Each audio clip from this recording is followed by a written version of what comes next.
चैत्यवंदन सूत्र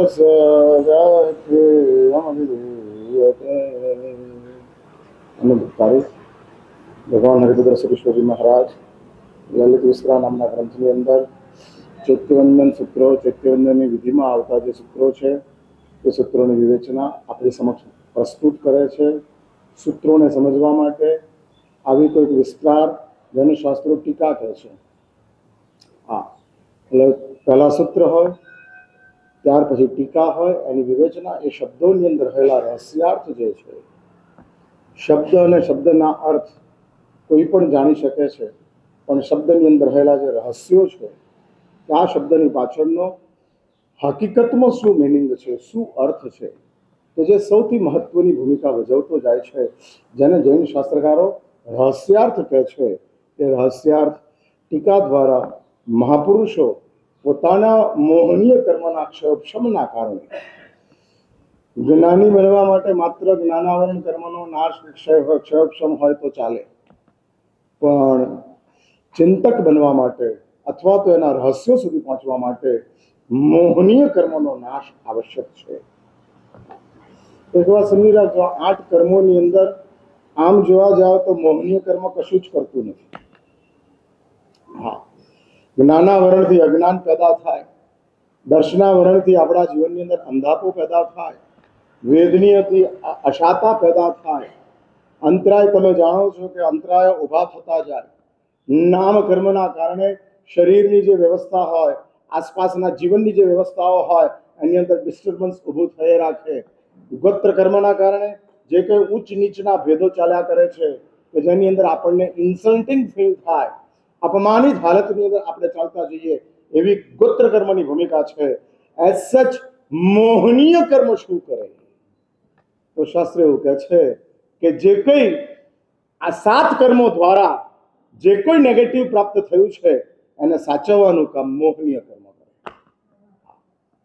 એટલે તમારામાં અજ્ઞાન છે તો અજ્ઞાનને સાચવી રાખવાનું કામ મોહનીય કરે છે.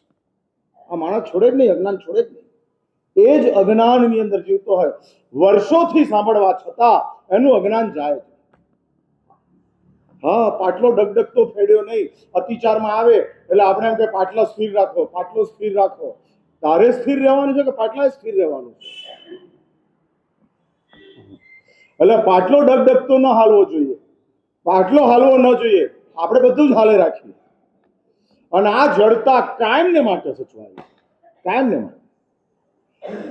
જો પાટલો હાલવો ના જોઈએ તો તમે કેવી રીતે હાલવા જોઈએ? શી રીતે? કશું જ ના હોય. હા, ડગડગતો ભીડ્યો નહીં એટલે બધું ન મૂકતા જાય. માટે જ આ અજ્ઞાન, જે અજ્ઞાનને આપણે મજબૂત રીતે પકડી રાખ્યું છે, મજબૂત રીતે, કે જેની અંદર આપણે ફ્લેક્સિબલ થતા જ નથી. કમનસીબી છે, આપણી બહુ મોટી કમનસીબી છે. વિશેષતાઓને સ્વીકારવા માટે આપણે ફ્લેક્સિબલ નથી, પણ વિષમતાઓને સ્વીકારવા માટે આપણે બહુ ફ્લેક્સિબલ છીએ. હા, વિષમતાઓ જે છે, અનુચિત વ્યવસ્થાઓ જે છે, એને સ્વીકારવા માટે આપણે એકદમ ફ્લેક્સિબલ છીએ. ઇઝીલી એક્સેપ્ટ સ્વીકારી લેવા. એટલે તમામ જે કર્મો છે કે એની જે નેગેટિવિટી છે, બ્લેક સાઇડ જે છે, એ બ્લેક સાઇડને સાચવવાનું કામ મોહનીય કર્મ કરે છે. અને મોહનીય કર્મ એને સાચવતો જાય છે. અજ્ઞાન હોય તો અજ્ઞાનને સાચવે, અંધાપો હોય તો અંધાપાને સાચવે, અંતરાય હોય તો અંતરાયને સાચવે, અને એને સાચવતા જ જાય, સાચવતા. અશાતાને સાચવવાનો સવાલ નથી, પણ અસમાધિને સાચવી લે. હા, અશાતા મોહનીય કર્મ આપતું નથી. અશાતા આપવાનું કામ અશાતા વેદનીય કર્મ કરે છે. અશાતા એટલે સમજ્યા ને, શારીરિક પીડાઓ જે મોહનીય કર્મના કારણે પ્રાપ્ત થાય છે, પણ એ અશાતાની અંદર જે અસમાધિ પેદા થાય છે, હાઈવોય ચાલે છે, રોકકડ ચાલે છે, ચીસાચીસ ચાલે છે, નાની વાતને બહુ મોટી આપણે કરતા જઈએ છીએ. હા, શરીરની અંદર કોઈ ખરાબી છે, બહુ નાની છે, એમાં કે બહુ મેજર પ્રોબ્લેમ નથી, પણ આપણે એને મેગા કરીને મૂકતા જઈએ. આ બધી અસમાધિઓ છે. અનસમાધિનો અર્થ જ એટલે અશાતાને મોહનીય આપતું નથી, પણ અશાતા દ્વારા પેદા થયેલી જે અસમાધિ છે એ અસમાધિને મોહનીય સાચવી રાખે છે. સહેજ પણ આશ્વાસન નહીં, સહેજ પણ ધીરજ નહીં, આ નો પેશન્સ. અને એ અશાતાઓ, એ અસમાધિઓ કે જે અસમાધિ અશાતા નુકસાન નથી કરતી, અસમાધિ નુકસાન કરે છે, આ લખી રાખજો. હા, અશાતાઓ તો હજારો વર્ષો સુધી સનક ચક્રવર્તીના શરીરની અંદર રહી, હા, હજારો વર્ષો સુધી, 700 વર્ષ સુધી ચાલે.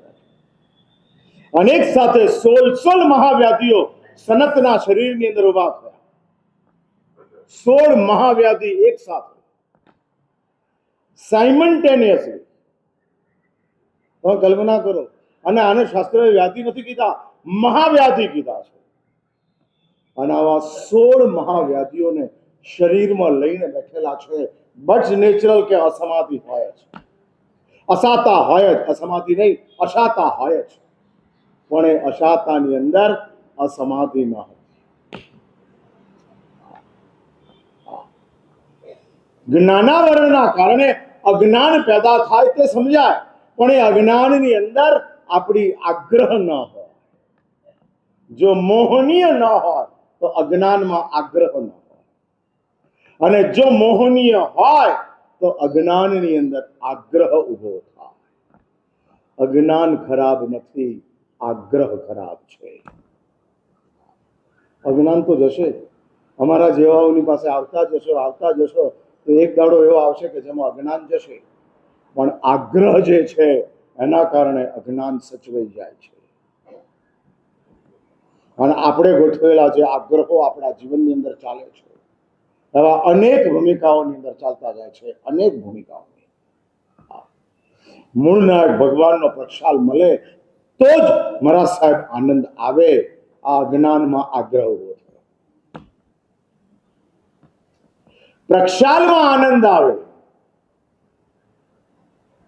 આ જ્ઞાન છે, અને જ્ઞાનની અંદર મૂળનાયક ભગવાન આવે.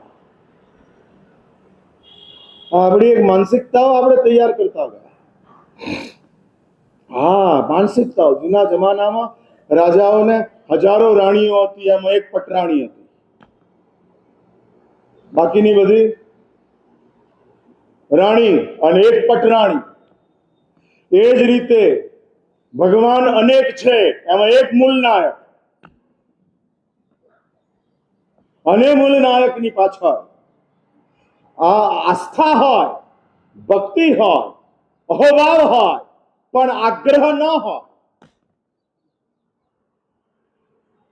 અને મૂળ નાયક ભગવાનનો ધારો કે પ્રક્ષાલ કરવાનો ન મળ્યો અને બેચેન થઈ ગયા, ઝઘડવાનું મન થઈ ગયું, સંકલેશ પેદા થયા, ભગવાનની પૂજાની અંદર આનંદ જ ના આવે, આનંદ જ ના આવે, અને મગજની અંદર સ્ટ્રેસ પેદા થઈ ગયો. હા, આવા મેં જોયા છે.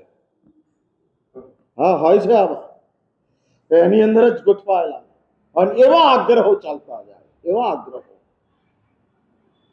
કોઈ પણ વ્યક્તિ ભગવાનનું કંઈ પણ કામ કરે જે એનું સ્પેસિફિક હોય, એમાં કોક ઇન્ટરફિયર થાય એટલે ડિસ્ટર્બ. આટલો બધો આગ્રહ. શાસ્ત્રો કહે છે જ્ઞાનનો પણ આગ્રહ અજ્ઞાન છે. હા, સમજી રાખજો.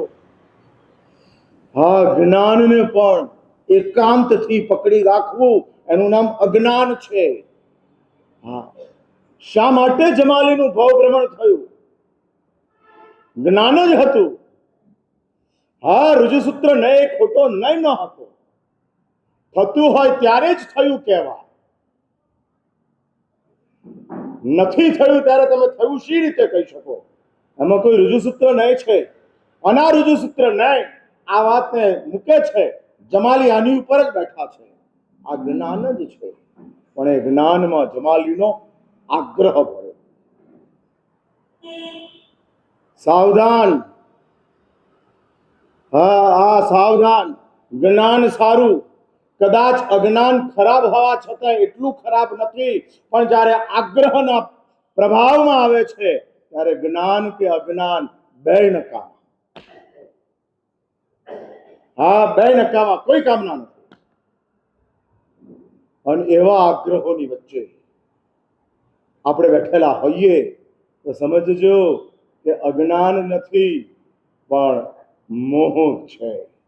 અને આ મોહ જે છે એટલે જ જૈન શાસ્ત્રકારો કહે છે કે આવી જે પરિસ્થિતિ છે એ પરિસ્થિતિની વચ્ચે આપણી પાસે શબ્દોના રહસ્યો જેને કહેવાય છે નથી આવતા.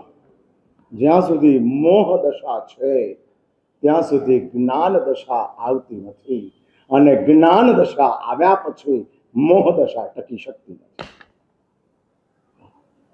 જ્ઞાન દશાનો અર્થ જ એ છે કે આપણે સૌથી વધારે ઉદાર હોઈએ. હા, ચાલે રાખે. હા, ચાલે રાખે. જેને સમાધાન કરતા આવડે છે એનું નામ જ્ઞાન દશા છે. જેને સંઘર્ષ કરતા આવડે છે એનું નામ આગ્રહ દશા છે. શા માટે પણ શું માટે મગજની અંદર આટલો બધો સ્ટ્રેસ? આપણે આપણું સંભાળો.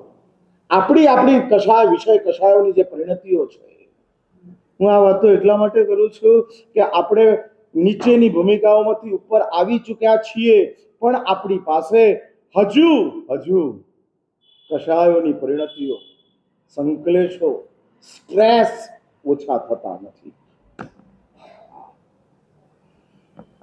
હા, અને હું આગળ વધીને એ વાત કરું, બહુ ગંભીરતાની સાથે એક વાત જણાવી દઉં કે નાસ્તિકો જેટલા સ્ટ્રેસમાં નથી એટલા આપણે સ્ટ્રેસમાં છીએ.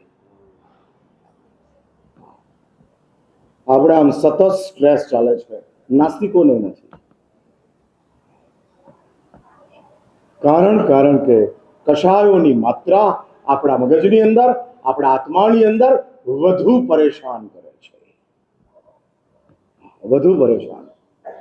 વાસના જે છે તે નાસ્તિકોને પરેશાન કરે છે અને કશાયો ધર્મીઓને પરેશાન કરે છે.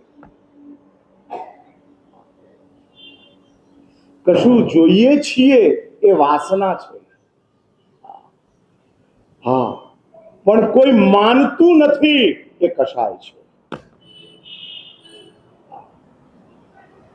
જોઈતું કશું નથી પણ મનાવું બધું જ છે. અને મારું ન માને તો મારું મગજ ડિસ્ટર્બ થાય છે. હા, ડિસ્ટર્બ થાય છે. અને આ ડિસ્ટર્બન્સ બહુ કાતિલ છે. છોડી દો. ઉપેક્ષા ભાવ શાસ્ત્રોએ બતાડ્યો છે.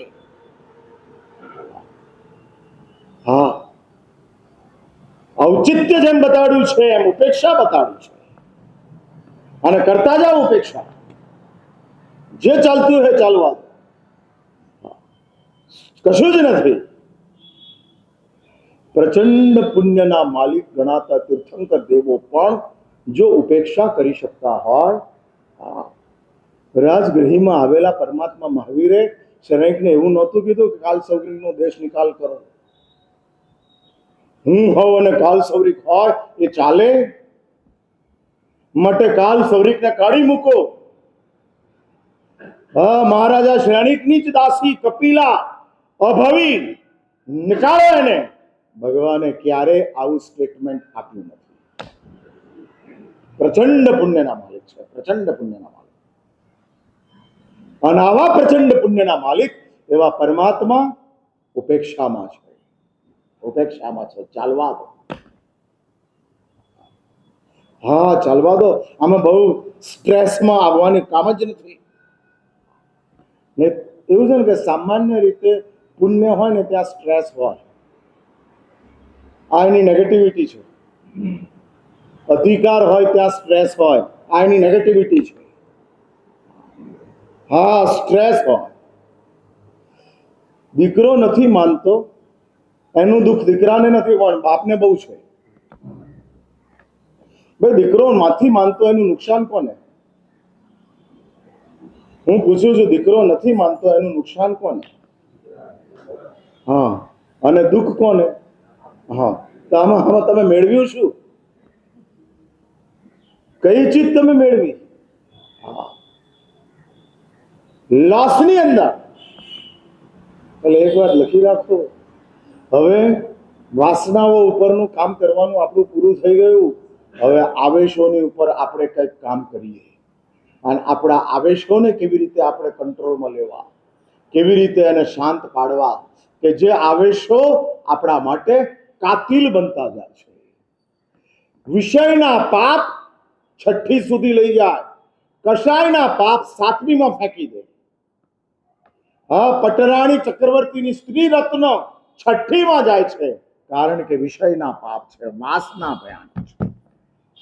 ચક્રવર્તીની પ્રથમ રાણી, જેને સ્ત્રી રત્ન કહેવાય છે, એને છઠ્ઠી નારક મળે, કારણ કે વાસના ભયાનક છે. સતત આગ છે, સતત પીડા છે, 24/7 ચાલે છે. હા, એવી આગ છે, એવી આગ છે. અને આ આગના કારણે, આ આગના કારણે છઠ્ઠી મળે છે. પણ ચક્રવર્તી, વિષયનો સવાલ નથી, અધિકાર, આવેશ, અને એના કારણે, કષાયોના કારણે ચક્રવર્તી મૃત્યુ પામી સાતમી નારકમાં ફેંકાય છે. એટલે કષાયો સાતમી આપે છે, વિષયો છઠ્ઠી આપે છે, અને આ સાતમી નારક. એટલે તમે એવું માનતા જ નહીં કે ગુસ્સો બહુ સામાન્ય છે. હા, ઘટના સામાન્ય છે, ગુસ્સો સામાન્ય નથી. અને તમારું સ્વચ્છ મન, સમજદાર મન, હું જે બોલું છું તે અહેસાસ કરે છે, ગુસ્સો કર્યો અને જે ઘટનાના કારણે કર્યો તે ઘટના સામાન્ય છે, ગુસ્સો સામાન્ય નથી. હા, સામાન્ય છે, નથી મજા આવે, પણ બહુ મુશ્કેલી છે. હા, ચાલે છે. અને એવા કષાયો આવતા જાય છે, નાનકડી નાનકડી મેટરોને લઈ, સામાન્ય ભૂમિકાઓને લઈ. હા, અને ઘણી વાર તો એવું થાય જેમાં આપણી કોઈ નિસ્બત નથી અને આપણે એમાં પંચાત્મો કરીએ. હા, નિસ્બત નથી. હા, એમાં કઈ વળવાનું નથી. મોદીના નિર્ણયોમાં તમે કે કોમેન્ટ્સ આપતા જાઓ, એમાં તમારું શું વળવાનું? લાગતું ઓળખતું નથી, અને છતાં આપણે ઇન્ટરફિયર થતા જઈએ. દૂર દૂર દૂર સુધી કશું લાગતું નથી. તમારો અધિકાર જ નથી. અને કમનસીબી એ છે કે જેનો અધિકાર નથી એ અધિકારનો ઉપયોગ કરતો જાય છે, અને જેનો અધિકાર છે એ સમજથી શાંત રહે છે. છોડો, શું કરવાનું? પણ આ કમનસીબીઓ ચાલે છે. હા, સમજાવવા છતાંય સમજવાની તૈયારી હોતી નથી, અને તે વખતે સમય ઉપર છોડી દેવાનું છે. જે થવું હોય તે થાય, શું કરવાનું? માટે જ આ જે મોહ દશા છે કે જેના ઇન બ્રેકેટ કષાયો જાગ્રત થાય છે. આકર્ષણો ખતમ થયા કારણ કે વાસના શાંત થઈ, પણ આગ્રહો ખતમ નથી થયા કારણ કે આવેશ મોજૂદ છે. એટલે એક વાત સમજી રાખજો, આવેશ એનું ફરજંદ આગ્રહ છે, અને વાસનાનું ફરજંદ આકર્ષણ છે. આકર્ષણ છે તો સમજજો કે વાસના છે, આગ્રહ છે તો સમજજો કે આવેશ છે. હા, આવા આવેશો, અને એ આવેશોની અંદરથી આપણી પાસે મોહ દશાના કારણે આપણી પાસે રહસ્યો આવતા નથી. માટે જ આવા મહાપુરુષો કે જેમના વિષય કષાયો શાંત થઈ ગયા છે, મોટે ભાગે. હા, જનરલી બહુ અઘરું કામ છે. કષાયોનો નાશ કરવો સારો, પણ શાંત કષાયોને શાંત રાખવા અઘરા છે. હા, ક્યારે ઉછળે પત્તો લાગે તમને. હા, ક્યારે ઉછળી જાય પત્તો લાગે તમને. અને એટલે જ હરિભદ્ર સુરીશ્વરજી મહારાજ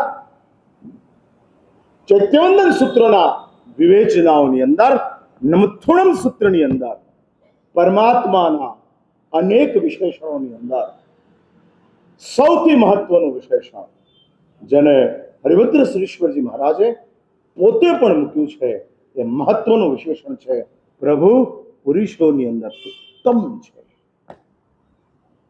ઉત્તમ છે.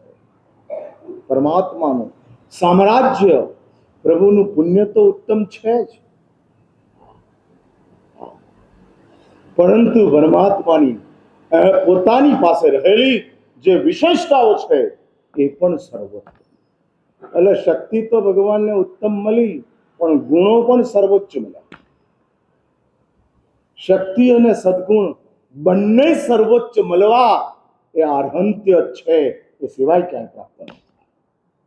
ચક્રવર્તીઓની પાસે શક્તિની ઊંચાઈ હોય છે, ગુણોની ઊંચાઈ હોતી નથી. પણ તીર્થંકર દેવોની પાસે શક્તિ અને સદગુણ બંનેની હાઈટ ટોપ, સર્વોચ્ચ કક્ષા. પરમાત્માની જે શક્તિ છે આ લલિત વિસ્તરાની અંદર બતાડે છે, બલમ જગત વિધ્વંસનક્ષમ, આખા જગતનો નાશ કરી નાખવાનું સામર્થ્ય એક તીર્થંકર દેવની પાસે હોય છે. હા, એક તીર્થંકર દેવની પાસે હોય છે. ચક્રવર્તીની તાકાત 6 ખંડથી આગળ નથી. હા, બસ 6 ખંડ, એનાથી આગળ ચક્રવર્તીનું ચાલતું નથી. દેવલોકોને પણ ભંગાર કરી નાખવાની તાકાત તીર્થંકર દેવોની શક્તિમાં છે. હા, આવું પ્રચંડ સામર્થ્ય જે તીર્થંકર દેવોની પાસે છે, જાણે કે ધર્મ મહાસત્તા કહે છે આવું સામર્થ્ય છે, માટે જ અમે સર્વોચ્ચ કક્ષાના ગુણ પણ તમને આપીએ છીએ કે જેના કારણે આ સામર્થ્ય નેગેટિવ ન હોય. નહીં તો આ સામર્થ્ય નેગેટિવ થઈ જાય. તમારી પાસે જ્ઞાન હોય, મેં આ વાત એકવાર કરેલી હતી, તમારી પાસે જ્ઞાન હોય અને તમારી પાસે વિતરાગતા ન હોય તો એકલું જ્ઞાન એ ફાયદો કરે કે નુકસાન કરે? સર્વજ્ઞ છો, બધું જ દેખાય છે, પણ વિતરાગ નથી, તો જગતના જીવો માટે કરુણા જન્મે કે જગતના જીવો માટે અંદર ખાને આવેશ જન્મે? સ્વાભાવિક છે આવેશ. તમારી પત્નીનો તમને ગત જન્મ ખબર નથી એટલે વાલ કરો છો, પણ જો પત્નીનો ગત જન્મ ખબર પડવા માંડે અને તમને એમ દેખાય કે વાઘણ હતી, હું બકરી હતો, અને આ વાઘણે મારો શિકાર કરેલો, આવું જંગલમાં તમને દેખાયું ગયા જન્મની અંદર કે તમારી પત્ની વાઘણ અને તમે બકરી, અને એને તમારો શિકાર કરેલો, સાચું બોલો, આજે વાલ જાગે? હું પૂછું છું, અરે મારે છે નહીં એટલે તમને પૂછવું છું.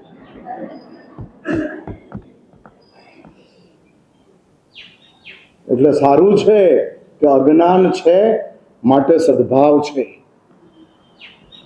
પણ જો જ્ઞાન જ હોત તો સદભાવ ટકાવવો દુષ્કર થઈ જાય, મુશ્કેલ બની જાય. નથી થતું. હા, નથી થતું. આ સીસીટીવી કેમેરાઓ અને વિડીયો કેમેરાઓએ તમારી ઘણી બધી પોલ ખોલી નાખી, અને ખોલી નાખવાના કારણે તમે અંદર ખાને ખોટા થતા ગયા. હા, ખબર પડવા માંડી. જાણતા નહોતા ત્યાં સુધી મજા છે, જાણો છો ત્યારે તકલીફ છે. હા, હું તમને નથી ઓળખતો માટે વ્યાખ્યાન કરું છું, અને તમે મને નથી ઓળખતા માટે સાંભળો છો. આપણે બે એક સરખી ભૂમિકામાં છીએ, મેડ ફોર ઈચ અધર. હા, જો હું તમને ઓળખવા માંડું અને તમારા ઘરોમાં આવીને દરરોજ એક દાડો રહેવા માંડું તો વ્યાખ્યાન કરવું અઘરું થઈ જાય. આ ન થાય. નથી ઓળખતો માટે તમને સારા ગણીને આપું છું. અને તમે મને નથી ઓળખતા, માટે ગુરુ મહારાજ સમજીને સાંભળો છો. હા, આ ચાલે, આ અને એ ભૂમિકાની અંદર આપણે ગોઠવાયા છીએ. માટે જ તીર્થંકર દેવોની પાસે ગુણ સર્વોચ્ચ, સામર્થ્ય સર્વોચ્ચ. એટલે ઘોડો પાવરફુલ છે તો લગામ એટલી જ પાવરફુલ છે. જો સામર્થ્ય એ ઘોડો છે તો સદગુણ એ લગામ છે. જોઈએ જ, હા જોઈએ જ. જેમ તમારા જીવનમાં સામર્થ્ય પ્રગટ થતું જાય તેમ તમારો કંટ્રોલ મજબૂત થવો જોઈએ, પાવરફુલ થવો. અને જો તમારા સામર્થ્યની સાથે તમારી કંટ્રોલ મજબૂત ન થાય તો આ સામર્થ્ય ઊંધા રવાડે ફેંકી દે છે. માટે જ આ પરમાત્માના ઉત્તમ ભૂમિકાઓની અંદર શાસ્ત્ર એવું કહે છે કે પરમાત્મા શા માટે પુરુષોત્તમ છે? કારણ કે દેવાધિદેવ એની 10 વિશેષતાઓ આપી. હરિભદ્ર શ્રીશ્વરજી મહારાજ એ પ્રૂવ કરે છે કે આના કારણે પરમાત્મા પુરુષોત્તમ છે.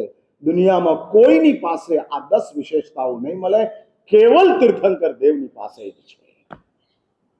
કલ્પના કરો કે હરિભદ્ર શ્રીશ્વરજી મહારાજે કેટલા બધા આગમોનો અભ્યાસ, કેટલી બધી અનુપ્રેક્ષા કરી અને આ 10 ચીજો તીર્થંકર દેવ સિવાય ક્યાંય લાગતી નથી. ન ગણધરોમાં આવે, ન 14 પૂર્વીઓમાં આવે, ન કેવલીઓમાં આવે, માત્ર તીર્થંકર, ઓનલી તીર્થંકર.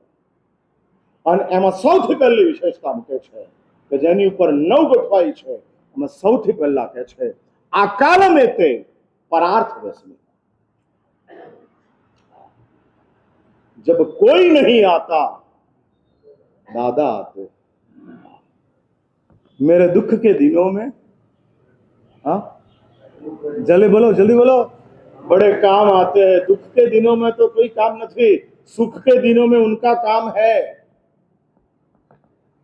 આપણે ભગવાનને દુઃખની સાથે કેમ જોડી દીધા છે સમજાતું નથી. હા, શા માટે? હકીકતની અંદર ભગવાનની જરૂરત દુઃખમાં જેટલી છે એના કરતા સુખમાં વધારે છે.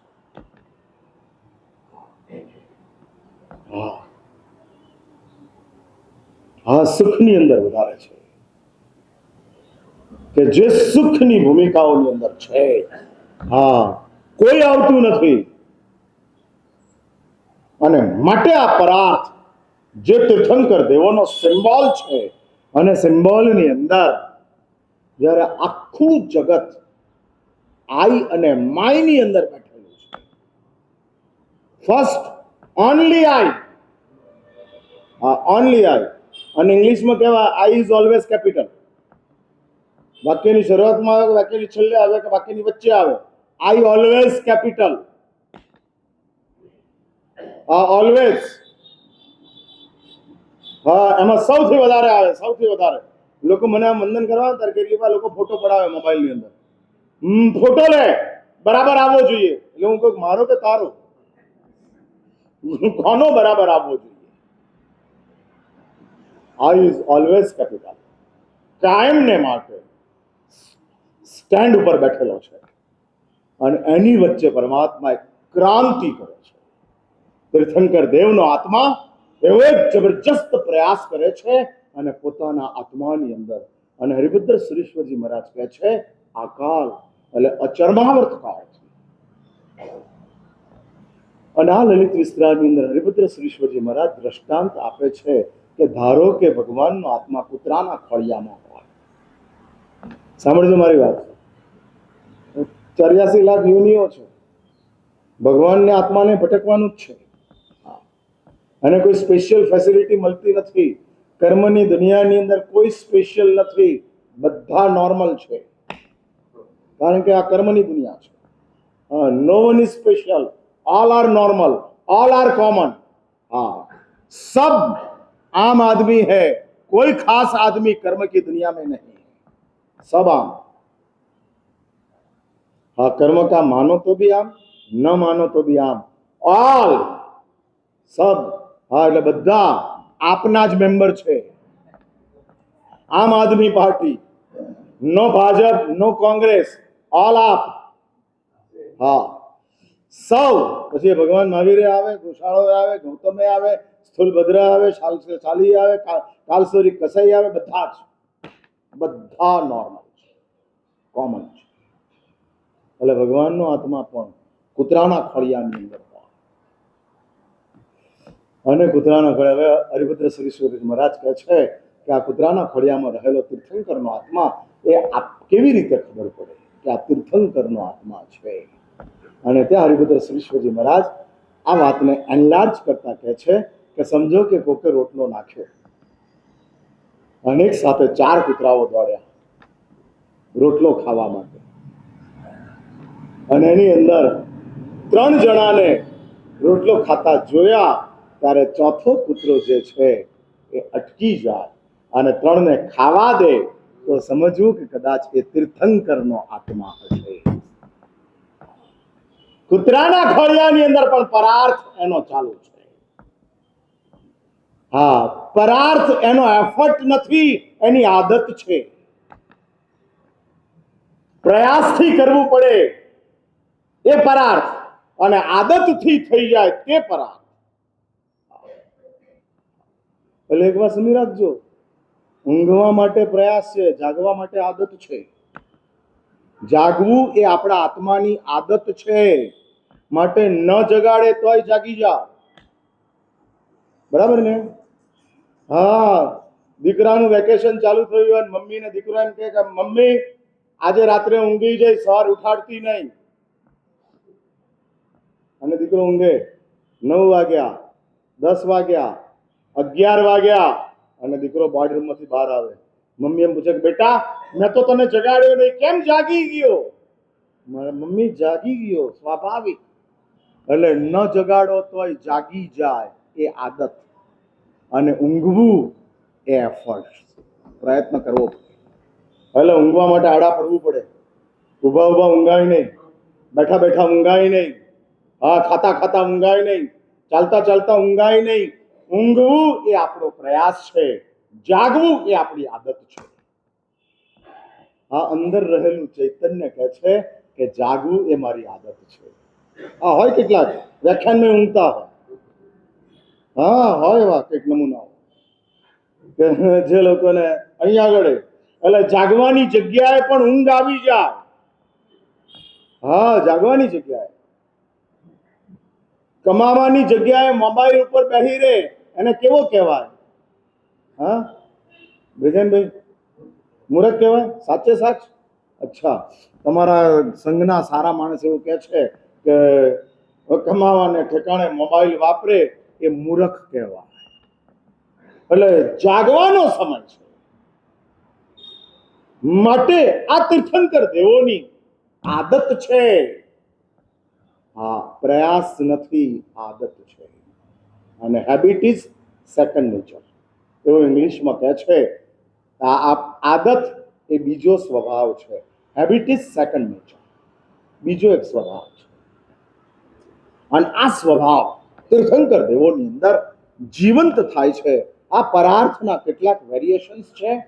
સમય થઈ ગયો છે, વળી પાછા મળીએ, આપણે આ વાતને આગળ ચલાવશું. અત્યારે અહીંયા જ અટકું છું.